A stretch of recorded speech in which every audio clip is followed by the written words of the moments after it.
Bueno, ministro, empecemos por el tema que usted hablaba sobre la eliminación de los comités consultivos, de comités científicos técnicos del régimen contributivo y la eliminación. ¿Cuál es la medida que precisamente toma el gobierno nacional esta semana? Como desarrollo de la Ley Estatutaria de Salud, que recordemos fue sancionada por el presidente el año pasado, el Ministerio hizo un trabajo durante todo el año con las sociedades científicas y tomó la decisión de eliminar los comités técnicos científicos, que eran un procedimiento administrativo desueto, y reemplazarlos por un sistema de información. Hoy en día, ¿qué va a pasar? Está el médico tratante especialista en su escritorio, quiere recomendar un medicamento que no está incluido en el plan de beneficios. Lo único que tiene que hacer es entrar a un sistema de información centralizado y decir, este es el medicamento que yo estoy prescribiendo, y dar 2 o 3 razones de por qué está utilizando una tecnología no POS y por qué lo que está incluido en el plan de beneficios no es suficiente.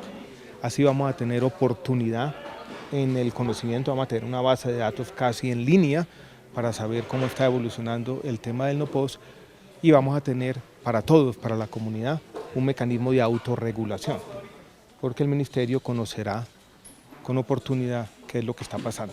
Recuerden que el no POS en el régimen contributivo representa una erogación de recursos públicos superior a los 2 billones de pesos cada año. No teníamos un control estricto de lo que estaba ocurriendo, ahora lo vamos a tener. Ministro, ahí exactamente ustedes sabrán, con nombre propio, el médico qué prescribe y a quién se lo prescribe. Claro, como tiene que ser, hoy en día el CTC tiene esa información. Hoy en día el medicamento, la dosis correspondiente, el paciente por supuesto, y las razones que llevan al profesional de la salud a prescribir una tecnología no POS. Por supuesto, nosotros vamos a utilizar esta información para consumo interno. Cualquier publicación que hagamos de esta información tiene que tener en cuenta la legislación que tiene nuestro país al respecto, que es la Ley Estatutaria de Habeas Data. Si hay distorsiones al respecto, si hay algún médico que de pronto esté abusando de más, esta base de datos servirá para identificar a aquellos médicos que abusan. Nosotros no queremos adelantarnos y no quiere ser por ahora un instrumento sancionatorio, sino de autorregulación, pero veremos lo que va a ocurrir. Y en otros países, por ejemplo en los Estados Unidos, cruzan a veces estas bases de datos con las bases de datos que se tienen, por ejemplo, de contactos o vínculos de los médicos con la industria farmacéutica, y de ahí se obtiene información importante. Pero no queremos por ahora enfatizar el espíritu sancionatorio, sino simplemente de transparencia de la información. Ministro, siempre se ha hablado, digamos, de las deudas de la CPS con los hospitales, la cartera hospitalaria y demás, pero hoy en la rendición de cuentas hablaron ustedes de un hueco que tienen las entidades territoriales. ¿Por qué se abrió ese hueco y cómo van a hacer ustedes para sanearlo? Hemos tenido 2 problemas o huecos con las entidades territoriales. Cuando existían los contratos municipales del régimen subsidiado, por allá a finales de la década pasada se creó un hueco importante de varios billones de pesos. Ese hueco se ha venido saneando y se saneó en, yo creo que una proporción bastante grande. Ahora, por una razón distinta, que no es desviación de recursos, sino el crecimiento de los servicios y tecnologías no POS del régimen subsidiado, ese crecimiento ha desbordado la capacidad fiscal de las entidades territoriales. Y tenemos sobre todo 9 entidades territoriales, en orden de importancia: Antioquia, Valle del Cauca, Santander, Barranquilla y Bogotá, deudas crecientes de las entidades territoriales con el sistema, esto es con la CPS o con las IPS.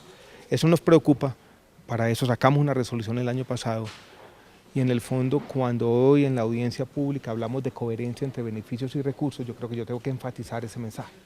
Este sistema de salud tiene que ser un sistema de salud que trabaja con lo que tiene, y si ampliamos el plan de beneficios, si igualamos los planes de beneficios entre los regímenes contributivo y subsidiado, de alguna manera es paradójico que precisamente en ese momento hayan aumentado las demandas por servicios y tecnologías no POS en el régimen subsidiado.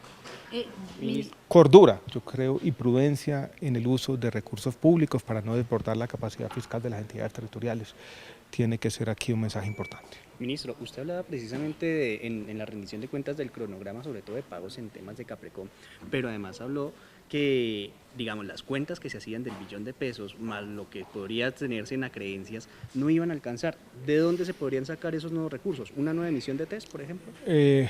Lo que presentamos es una aritmética sencilla en el tema de Caprecom: 500.000 millones aprobados por el Congreso el año pasado, 300.000 millones en activos, esta es una estimación, y 200.000 millones en embargos que han sido liberados, eso lleva a 1 billón de pesos. Todavía no tenemos una estimación exacta de las acreencias, pero creemos que pueden superar este valor. ¿En cuánto? Todavía no lo sabemos. Si el año entrante, 2017, se presenta una discrepancia importante entre lo que se debe y lo que se tiene, yo creo que ya esa es una discusión que tenemos que tener seriamente con el Ministerio de Hacienda. Puede haber recursos del presupuesto general de la Nación, otra emisión de TES o algo parecido. Pero todavía no tenemos una respuesta precisa porque, vuelvo y repito, esa es una decisión que no solamente depende del Ministerio de Salud, involucra necesariamente al Ministerio de Hacienda. El porcentaje, el cálculo del porcentaje de acreencias que ustedes estarían, bueno, que estaría la liquidación de Salud dispuesta a pagar, ¿sigue en 80%? Ese es un estimativo todavía muy grueso. Es entre 70 y 80%, es un estimativo que se ha mencionado desde hace aproximadamente 2 años, que tiene en cuenta el valor estimado de los activos que pueden movilizarse y el valor de las acreencias. Yo creo que si se logra pagar 80%, habremos avanzado decididamente en resolver un problema complejo. Todavía, hoy en día, no tenemos un estimativo cierto. En su momento, cuando se revele el tamaño de la discrepancia o del hueco, yo creo que ya pensaremos entonces de cómo proceder. La dificultad es que esto en todos los casos involucra recursos públicos y las decisiones no pasan nuevamente, repito, por el Ministerio de Salud. Usted ha tenido un pulso muy importante, bueno, usted no, todo su ministerio con los laboratorios específicamente, un nuevo round es el tema del imatinib. Cuéntenos un poquito qué es lo que está pasando con el imatinib y qué estarían ustedes a punto de decretar. Yo creo que vale la pena recontar un poco la historia del imatinib. El imatinib es un medicamento importante. Es un medicamento que tuvo una historia compleja, problemática, porque en su momento se presentó una solicitud de patente. La Superintendencia de Industria y Comercio no otorgó la patente y la farmacéutica Novartis obtuvo la patente con base en un fallo del Consejo de Estado. O sea, existía competencia y dejó de existir la competencia. Eso tuvo un costo importante de decenas de miles de millones de pesos para el sistema de salud.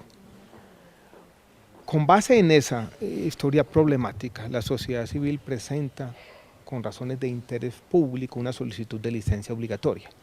Hay una comisión asesora del ministerio que señala lo siguiente, dice, mire, restablecer la competencia es importante por razones de salud pública, porque la sostenibilidad del sistema de salud es clave para la salud pública. Y no se pueden presentar casos en los cuales existe la competencia y la competencia desaparece. Esa pérdida de recursos públicos afecta de manera sustancial al sistema de salud. Y plantea esa comisión asesora primero un proceso de negociación. Esto es que los precios o lo que pagó de más el sistema de salud por la eliminación de la competencia se restablezca con base en una negociación de precios. Si la negociación no prospera, no fructifica, se tendrá la declaración de interés público y la licencia obligatoria, esto es la eliminación de la patente. Lo que comienza ahora y la noticia del día es que vamos a empezar ese proceso de negociación de precios que tiene que hacerse bajo los principios de transparencia, esto tiene que ser transparente para todo el mundo, no es una negociación a puerta cerrada, y los principios de eficacia y oportunidad. O sea, esto no puede tomar meses, tiene que tomar semanas, ojalá días.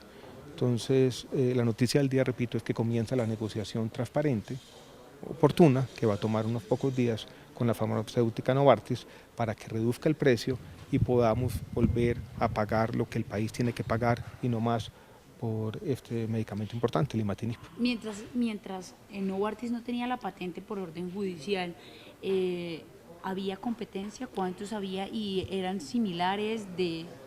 Tuvimos competencia genérica importante, competidores genéricos en ese mercado que yo conozco 4, 5, 6, a precios que eran 20 o 30% los precios de la molécula innovadora. Entonces hubo competencia y la competencia trajo como resultado una disminución importante de lo que paga el sistema de salud, esto de lo que pagamos todos por este medicamento. ¿Y qué implicaría esa licencia obligatoria que usted estaría a punto de...? No, la licencia obligatoria lo que implica es que